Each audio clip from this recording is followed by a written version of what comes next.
Y bien, bueno, pues qué gusto nuevamente seguir compartiendo ahora sobre este tema que de alguna manera es continuación de aquel otro cuando hablamos de las entidades superiores, llamadas las jerarquías superiores, porque seguimos hablando de entidades que no podemos ver, entidades que existen a nuestro alrededor y que comparten la misma habitación que es el planeta. Podemos decir que los seres de los que ahora hablaremos realmente comparten el planeta como habitación, porque los seres superiores no habitan en la Tierra, actúan en la Tierra, pero desde la periferia. Los verdaderos habitantes de la Tierra, pues son los minerales, las plantas, los animales y nosotros los humanos, más estos llamados espíritus de la naturaleza. Estos espíritus de la naturaleza se conocen también como seres elementales de la naturaleza. Rudolf Steiner hace mucho hincapié que en realidad es más correcto llamarlos así, seres elementales de la naturaleza, porque estos seres no tienen espíritu, o sea, no tienen un yo, como nosotros, al igual que los animales, las plantas y los minerales. No tienen un yo dentro manifestándose con autoconciencia para poder pensar, para poder preguntarse quién soy, qué hago aquí, a dónde iré cuando muera. Así que hemos hablado de jerarquías que trabajan en la naturaleza que nos rodea y debemos entender que ellas no pueden hacer lo que vemos en la naturaleza sin la ayuda de seres que colaboran gustosamente con ellos. Incluso se afirma por investigación clarividente que esos seres surgen por seccionamiento de esos seres superiores, principalmente los ángeles, arcángeles y principados.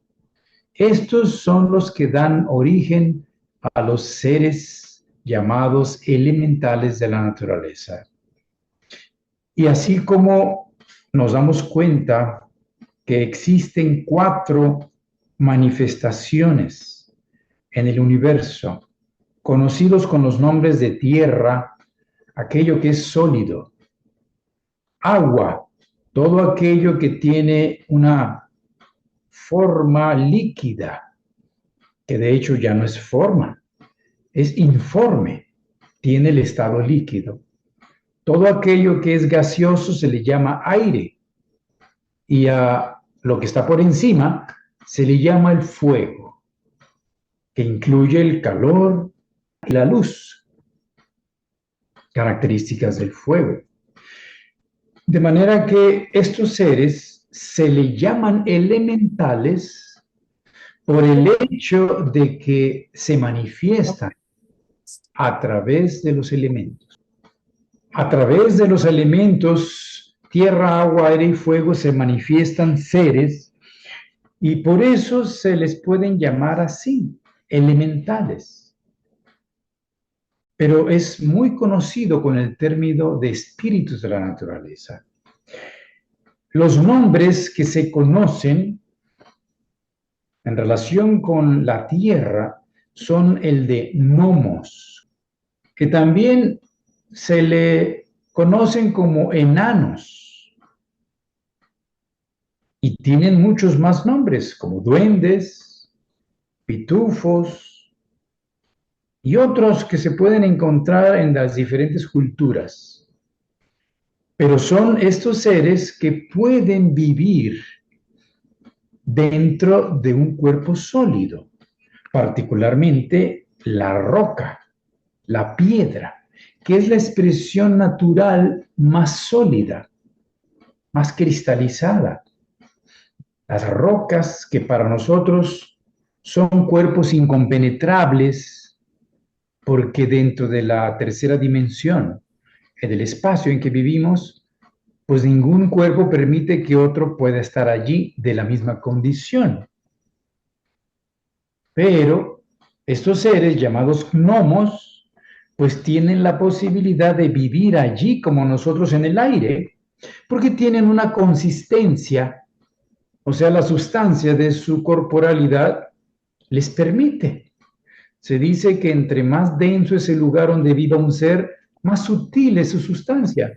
Y entre más sutil es la sustancia donde un ser vive, es más denso su cuerpo. En este caso, los humanos tenemos un cuerpo más denso y vivimos en el aire. No nos vemos en el aire, pues caminamos dentro de la atmósfera. Ellos viven dentro de los sólidos. Por supuesto que implica que nosotros vayamos más allá del intelecto para comprenderlo. El intelecto por sí mismo no puede comprenderlo porque nosotros no podríamos vivir dentro de un sólido. Podemos meternos en el agua, movernos en el agua. No podríamos vivir en el agua, pero podemos meternos, o sea, hasta tener alguna una fuente de oxígeno y estar allí cierto tiempo. Pero no podemos imaginar meternos en un sólido. Pues eso es lo que pueden hacer los gnomos. Y por eso, en la antigüedad, se les ha encontrado en las minas. En la antigüedad, los mineros tenían una conexión muy especial con los gnomos, porque allá en las profundidades de la tierra, donde están las vetas metálicas, las rocas y sobre todo las minerías de metal, no de carbón u otras, sino de metal, son las que hacían el contacto con estos seres. Y para hacer contacto con ellos se requiere sensibilidad. Nosotros, como adultos comunes, ordinarios, humanos, no tenemos ya la capacidad de verlos. Pero los niños, sobre todo durante el primer año de edad, todos tienen la capacidad de ver a los espíritus de la naturaleza, que son invisibles a nuestros ojos. Pero un niño todavía está conectado. Habrá algunos que todavía hasta los 3 años puedan percibir algo. Habrá otros que hasta los 7 años, cuando salen los dientes permanentes. Y habrá algunos que toda la vida tengan esta capacidad y se les llama psíquicos. Personas con una facultad de percibir aquello que está más allá del nivel de los gases. Las formas sólidas, líquidas y gaseosas son perceptibles por los sentidos, así que los gnomos serían perceptibles por ellos. De tal manera, pues, que son los seres que se corresponden, trabajan y viven en el elemento tierra. Aquellos seres que se manifiestan en el agua, que sería el estado líquido, se les conoce como ondinas. Y puede uno leer algunas obras que los mencionan con otros nombres. Ninfas es otro nombre que se puede encontrar, ninfos, ninfas, incluso sirenas.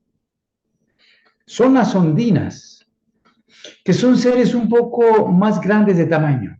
En cuanto a la percepción que uno puede hacer, comparable a los seres humanos, los gnomos son enanos, son criaturas pequeñas cuando se logran percibir. Pero las ondinas son del tamaño prácticamente como los humanos, aproximadamente. Y estas se manifiestan en ese estado, principalmente el agua, pero sí el estado líquido en general, donde pueden manifestarse y vivir. De tal manera que allí donde existe, por ejemplo, una fuente, donde se une el estado mineral con, como son las rocas, y está brotando agua. Allí es muy probable que existan estos seres llamados ondinas. Esto incluso hace aparecer muy comúnmente el musgo, los líquenes, que son esta manifestación elemental del vegetal sobre las rocas. Y allí se dice que están muy activas las ondinas. Así que estos son un segundo grupo de seres que se relacionan con el agua.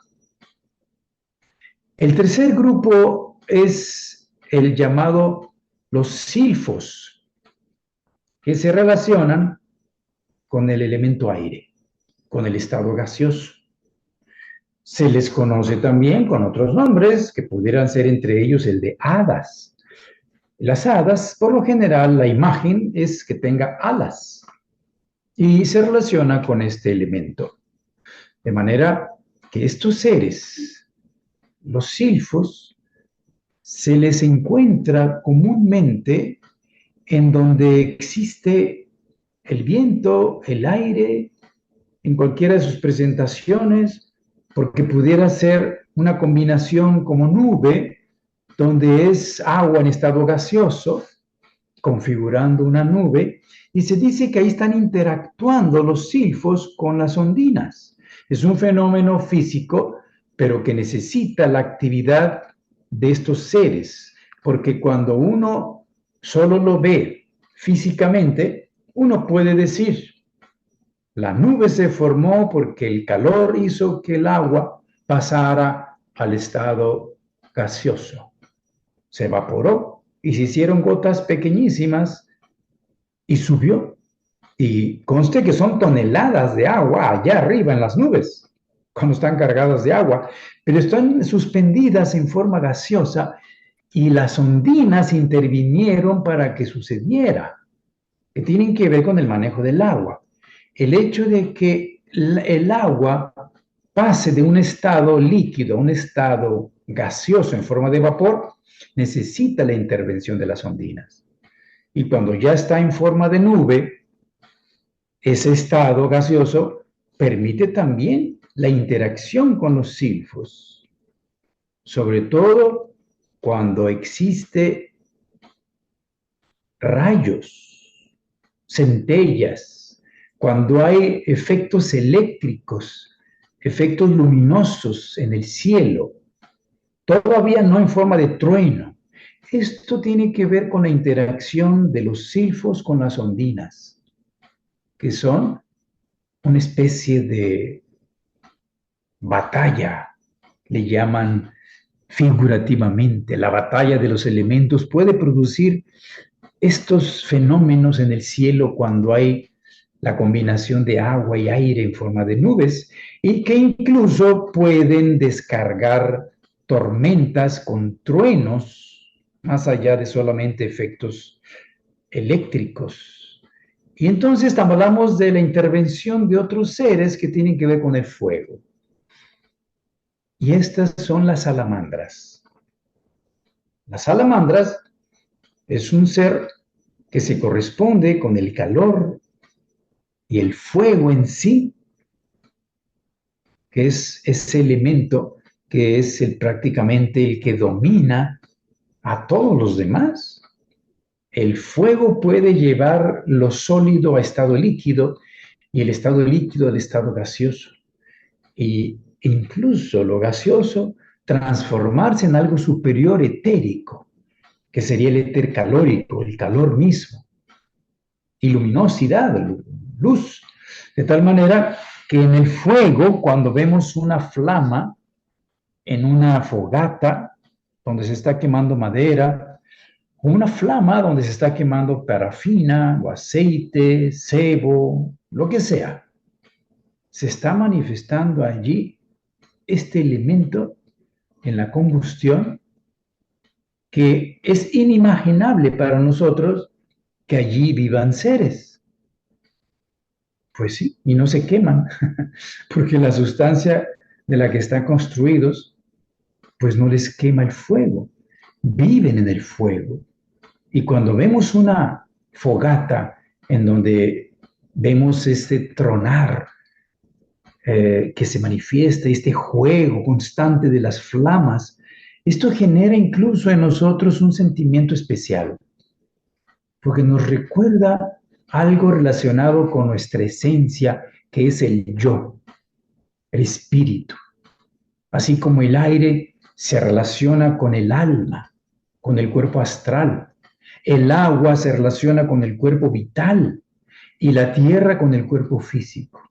Esto es importante comprenderlo porque nosotros tenemos ciertos temperamentos y el temperamento puede ser de fuego, de aire, de agua o de tierra. De tal manera que los gnomos estimulan e influyen a los que tengan temperamento tierra. Una persona de temperamento tierra tiene características que se relacionan con la tierra, lo sólido, lo firme, lo que no cambia. Y los gnomos influyen, así como en el agua, la persona que tenga esa predominancia vegetativa relacionada con la vida, las ondinas le pueden influir estimulando ese temperamento. Igualmente el nervioso, el aire, también llamado sanguíneo, es estimulado por los silfos, influido por ellos. Y las salamandras influyen el temperamento colérico, el temperamento bilioso, el temperamento que tiene que ver con el calor, con lo intenso, con el yo. Esto de manera general, y debemos profundizar en cuál es la función más específica dentro de los reinos de la vida. Cuando hablamos de las minas, si hablamos de la tierra, nos es claro que estos seres viven allí. Pero ¿qué función tendrían dentro del reino vegetal, por ejemplo? Y se sabe, por investigación clarividente, que los gnomos se le conocen como los espíritus de la raíz. O sea, son los que actúan en las raíces de los vegetales y hacen que las fuerzas cósmicas llenas de sabiduría se conecten a través de la raíz con la tierra y aparezca el fenómeno de la vida. De tal manera que estos seres, los gnomos, facilitan, participan en el reino vegetal, haciendo esta conexión de la planta con el centro de la tierra, donde se encuentra el espíritu grupo de los vegetales. Así es como vemos también que las ondinas relacionadas con el agua influyen haciendo que las hojas tengan cierta forma en cada especie. De hecho, en cada especie hay una raíz particular. Hay raíces muy profundas, raíces muy superficiales. Los gnomos tienen que trabajar con el arquetipo de la planta. Y las ondinas también, de acuerdo al arquetipo. Repito, en la planta, a través del agua, sube la savia, a través del estado líquido, sube de la raíz la savia, y esto permite el crecimiento de los tallos y principalmente la formación de las hojas, de acuerdo a la especie. Por supuesto que las hojas serán distintas. En la montaña, las hojas coníferas de esos árboles son puntiagudas, tienen una función distinta a las grandes hojas de la selva del Amazonas, con tanto calor y humedad, que son hojas tremendamente grandes. Bueno, ahí actúan las ondinas, participan en la formación de ellas. Y para ello están usando cierto éter, que es la fuerza formadora de la vida. Cuando vemos que una planta llega en un determinado momento a la madurez, hace una influencia el alma de la tierra sobre la planta, porque la planta no tiene alma por sí misma. su alma se encuentra fuera, en la periferia. No tiene cuerpo astral, solamente tiene un cuerpo físico y un cuerpo vital. De tal manera que cuando llega la madurez, aparece la flor. Esa es una característica astral muy particular que hace que aparezca el aroma, el color y el sabor en el néctar. Allí participan los silfos. Se dice que revolotean y vuelan alrededor de las flores de los vegetales. Y aquí hay un fenómeno muy especial observado por clarividencia, que es el hecho de que las abejas o las mariposas son atraídas por la fluorescencia o fosforescencia de las flores, que son los órganos genitales de las flores. De tal manera que quienes guían a las abejas y a las mariposas son los silfos, para que encuentren el néctar. Porque cuando las abejas o las mariposas pican con su aparato que tienen, un órgano especial, que entra en donde está el cáliz de la flor y succionan el néctar, esto genera un sabor que definitivamente la abeja percibe y con ello genera miel después. Pero en ese momento se genera un efecto especial en la flor por el sabor. Es aquí donde aparece un halo luminoso en toda flor cuando la abeja está picando y succionando el néctar. Esto es maravilloso. Si se pudiera ver, lo ven los clarividentes. Imagínenlo. Una abeja en una flor succionando el néctar y en ese momento se genera una pequeña aura, una luminosidad alrededor de los pétalos de la flor, porque se está apareciendo un sabor que hace una conexión con la flor misma y la abeja, y esto es alimento de los silfos. Los silfos se alimentan de esto que se genera allí, y es por eso que tenemos esta interacción de los reinos, que en este caso es el vegetal y el animal a través de los insectos, que forman parte de un microsistema, un ecosistema pequeño en algunos lugares, o bien un macrosistema ecológico, donde intervienen dos reinos, se tocan, de tal manera que allí es donde en este caso están apareciendo los silfos. El sabor y el color aparecen y los silfos se alimentan de esa aura. Cuando la planta llega a esa etapa en que la flor dio su función, las abejas absorbieron el néctar y hacen la polinización entre otras flores con los gametos masculinos y femeninos, viene la posibilidad de la producción de la fruta. La flor se convierte en fruto y el fruto puede resumir toda la información hereditaria en la semilla. Esto es muy especial. Para eso se requiere un éter del calor que tiene que ver con el trabajo de las salamandras. Las salamandras, pues, son las que actúan allí en el reino vegetal, haciendo que aparezcan los frutos y las semillas. Es el calor lo que hace esto necesario, así como la luz y el aire, más relacionado con la flor, la floración, el agua en la savia, relacionado con las ondinas para la formación de las hojas, y en las raíces actuando los gnomos, particularmente seres relacionados con la tierra. Esto es algo que se conoce respecto a estos seres en el reino vegetal.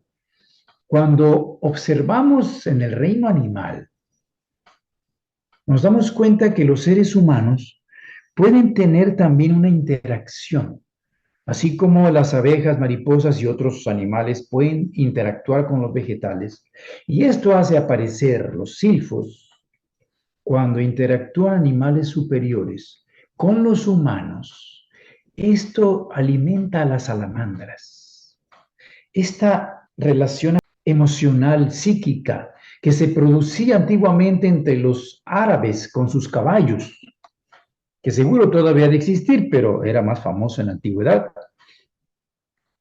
El árabe con el caballo o con el camello, o bien el pastor con las ovejas, o cualquier otro ser humano que tiene una relación, por ejemplo, en el Tíbet con los yaks, o en algún otro lugar con otros animales, como sería en Sudamérica con las llamas. Esta relación que puede extenderse a otros animales domesticados generaba una comunicación mental, psíquica, donde había un entendimiento. Y de hecho, actualmente todavía se puede ver entre los ganaderos que tienen vacas, ganado, reses, pero el trato es a un nivel natural, o sea, se conserva esto que antiguamente existía, porque cuando la producción de ganado se industrializa, se pierde este fenómeno. El fenómeno existe cuando los animales perciben al ser humano como alguien que guía el grupo. Incluso los llama por su nombre y lo reconocen. Yo lo recuerdo cuando fui a un establo y eran muchas vacas que tenían que ordeñar. Y el dueño las llamaba a las vacas por su nombre. Carmela. Y ahí viene una vaca. Y solo Carmela venía, llena de leche las ubres, porque a la hora de ordeñarla siente mucho placer la vaca. Entonces, con gusto aparece. Están cargadas de leche. Gertrudis, y ya viene otra vaca que se llama Gertrudis. Estoy inventando nombres ahorita, ¿no? Pero cada vaca tenía su nombre y el ganadero las conoce por su temperamento desde que son bebés, becerritas, y las vacas lo conocen también a él. Allí se genera un fenómeno psíquico que alimenta a las salamandras que se acercan. Solamente puede existir este fenómeno si hay una actitud de respeto mutuo, donde los animales perciben que el ser humano está colaborando con ellas y es un ser que en cierta manera guía, porque el humano tiene un yo, tiene un espíritu, el animal no lo tiene dentro, de tal manera que se deja guiar, como pasa con las ovejas y el pastor. Los pastores de ovejas, que me tocó verlos en Europa, viajando, todavía existe el pastoreo libre en Suiza, donde el pastor va caminando por grandes extensiones a ciertas fechas donde hay pasto y las ovejas lo van siguiendo, que pueden ser hasta, no sé, unas 100, 150 animales, y el grupo permanece unido, pero la cabeza es el pastor. Entonces se queda en algún lugar, le dan permiso las personas en el campo y él se queda en un lugarcito allí donde puede pernoctar y las ovejas comen allí y cuando ya es suficiente continúan en otro lugar y son lugares que les permiten, pues para no usar máquinas, pues las ovejas hacen el corte del pasto. Pero aquí hay esta interacción maravillosa que para algún clarividente sería notable ver cómo las salamandras aparecen y se alimentan con este producto que es el resultado de la acción, de la actitud, de la interacción psíquica del alma grupal de la oveja con el pastor. Y así podríamos seguir hablando con otros animales, donde existe todavía esto, porque el trato es de alguna manera conectado con la naturaleza y ya no como posiblemente pueda verse ahora con un interés industrializado de explotación de los animales. Entonces ya no sucede. Porque los seres elementales, salamandras, silfos, ondinas y gnomos, son seres que sienten miedo con la presencia humana de manera natural. Esto es comprensible porque los seres humanos todavía son seres peligrosos para ellos. Ellos trabajan en la naturaleza, en la construcción del reino vegetal y el reino animal, de tal manera que saben, perciben que los humanos pueden destruir, y de hecho lo viven, destruye el ser humano bosques, naturaleza, árboles por todos lados, y también destruye especies animales. Y todos los días son millones de animales que mueren en un estado de horror, llenos de miedo. Pasan del mundo físico al mundo astral y generan una atmósfera astral hostil contra la humanidad. De tal manera que los seres elementales lo perciben y sienten miedo por la presencia de los adultos. Cuando son niños los presentes, los niños pueden estar en la naturaleza, que es donde se pueden percibir más fácilmente, entonces estos seres no huyen, no sienten temor, porque los niños son inocentes, son inofensivos, incluso pueden jugar con ellos. Hay algunos que afirman que cuando los niños mueren, los niños juegan con los seres elementales. Les encanta a los seres elementales hacer juegos con ellos y jugar con ellos, porque son como seres irresponsables, como los niños. Simplemente colaboran con gusto en la naturaleza a las jerarquías superiores de donde provienen, pero no tienen responsabilidad porque no tienen un yo como el ser humano, cuyas consecuencias de su actuar genera karma.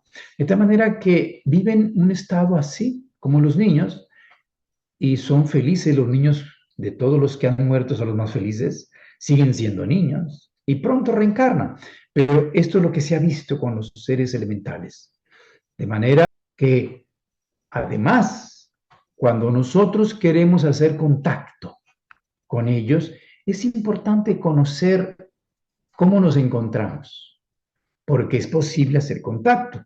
En algunas aldeas de algunos lugares del planeta se manifiestan algunos que son todavía chamanes, psíquicos, gente sensible, sobre todo razas que provienen todavía de la Atlántida, asiáticos o nativos americanos o de algún otro lado, en el Amazonas o en Australia. Existen todavía, y en África, personas que en África serían, y en Australia, de la Lemuria, que es la raza negra, pero tienen mucha sensibilidad a la naturaleza y pueden percibir a estos seres, porque se ha visto que en algún lugar uno de estos gnomos es como el líder y agrupa a miles de otros y es como el jefe y le rinden acatamiento. De tal manera que cuando una persona entra en contacto, puede aliarse y puede entonces colaborar.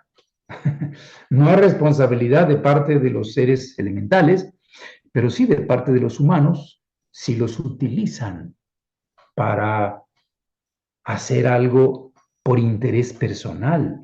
Los seres elementales no tienen responsabilidad, por lo tanto, simplemente actúan automáticamente bajo la voluntad humana cuando hay contacto y la voluntad humana es fuerte. De tal manera, pues, que esta interacción hace muchas leyendas, hace muchos cuentos y llenan las mitologías de todas las culturas. Y es importante conocerlo, sobre todo comprender de qué y cómo están constituidos, cómo están hechos, porque nosotros como humanos estamos hechos de un cuerpo físico, que es evidente, pero compenetra el cuerpo físico un cuerpo de vida llamado vital o etérico, hecho de una sustancia energética llamada éter, que cuando se desprende del cuerpo se muere el cuerpo. Cuando estamos dormidos permanece siempre unida y en la mañana volvemos a tomar el cuerpo. Se desprende el cuerpo astral y el espíritu con la mente. De tal manera que este cuerpo astral, esta mente con el yo, pues son 4 vehículos que tiene el ser humano. Quienes han investigado cómo están constituidos los seres elementales, llamados espíritus de la naturaleza, han observado lo siguiente. Los gnomos tienen como vehículo superior el cuerpo físico. Imagínenlo, porque no lo vemos. Nosotros tenemos como vehículo inferior el cuerpo físico. Todos los demás cuerpos son superiores, son más sutiles, no son visibles. El etérico, el astral, la mente, el yo. Pero el cuerpo físico es el inferior, el más denso. Bueno, es el superior de los gnomos. Y debido a que los 3 vehículos inferiores de los gnomos no son de constitución física, química, esto hace que no sean visibles a simple vista, sino solo bajo mucha presión en la tierra. A veces pueden ser visibles en algún instante. Y cuando nosotros estudiamos cuáles son esos reinos de donde proviene la sustancia de los vehículos inferiores de los gnomos. Y para ello necesitamos estudiar la esencia elemental. La esencia elemental es hecha de 3 reinos que preceden al reino mineral, del que está hecho nuestro cuerpo. Esos 3 reinos se conocen como el reino tercero elemental, el segundo reino elemental y el primer reino elemental. Y de allí provienen los vehículos, vamos a decir, inferiores de los gnomos. Para tener más claridad en esto, nosotros vivimos en el mundo físico. El mundo que está por encima del mundo físico es el llamado mundo astral, al cual entramos cuando dormimos, al soñar, o al cual entramos cuando morimos automáticamente.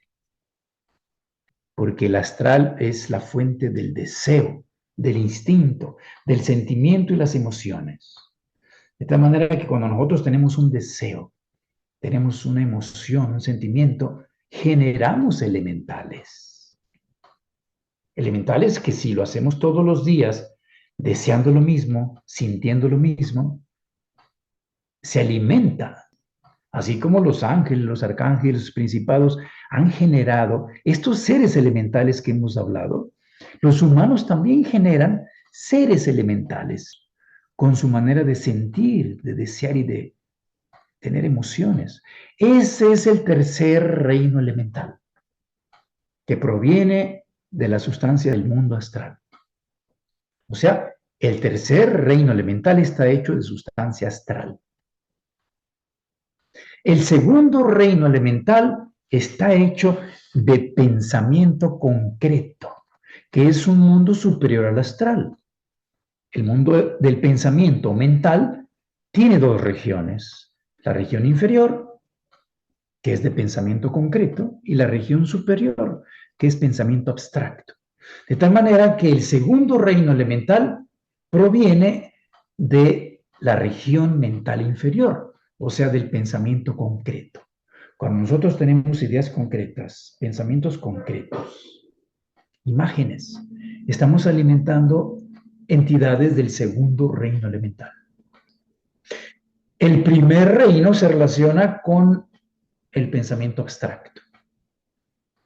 La región elevada del mundo mental produce el primer reino elemental.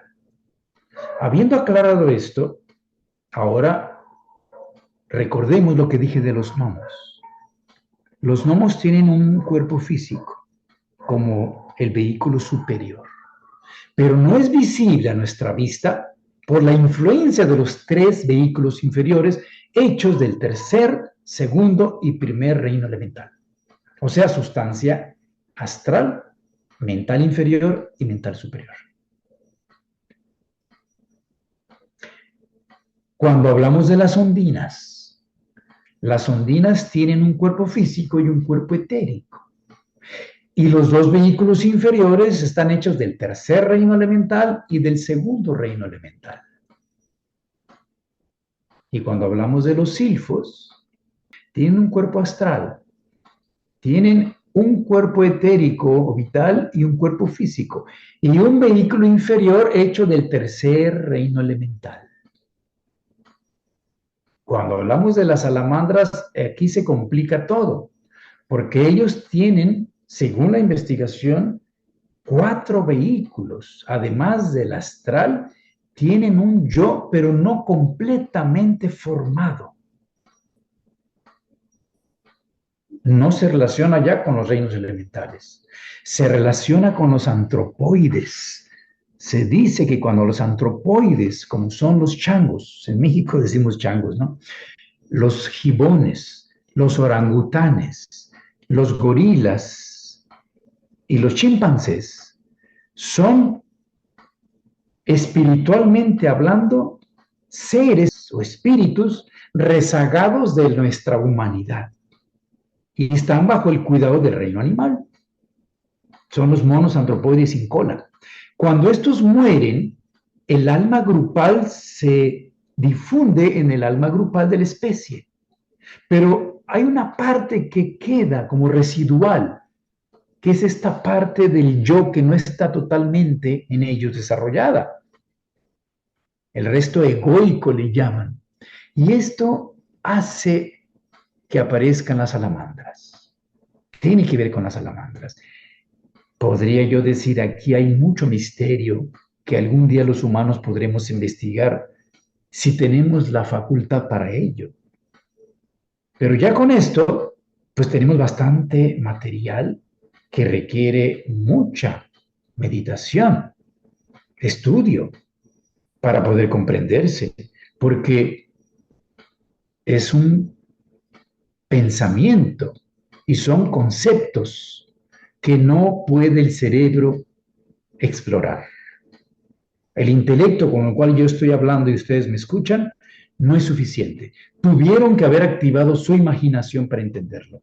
Tuvieron que haber sentido tal vez un poco de inspiración con esta información, que es de la ciencia espiritual.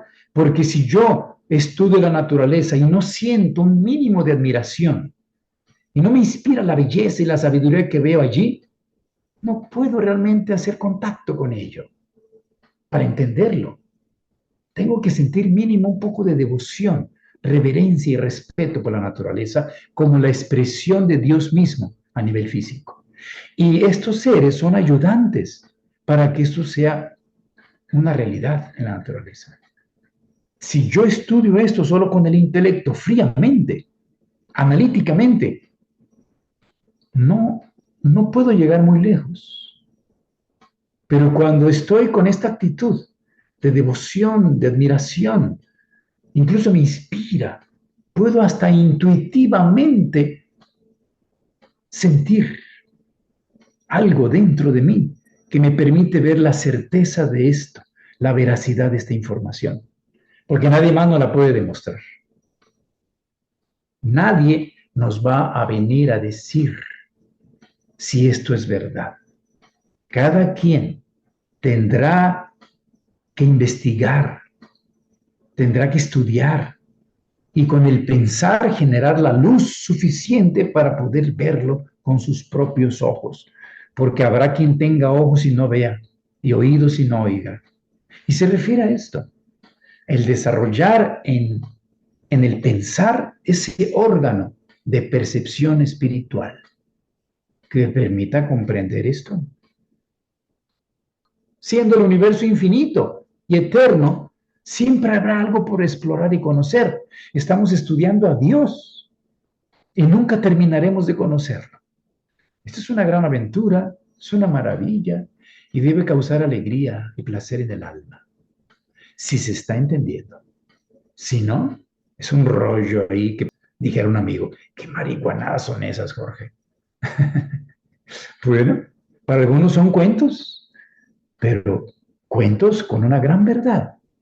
Como la mitología antigua y las leyendas siempre transmiten verdades profundas espirituales. Bien,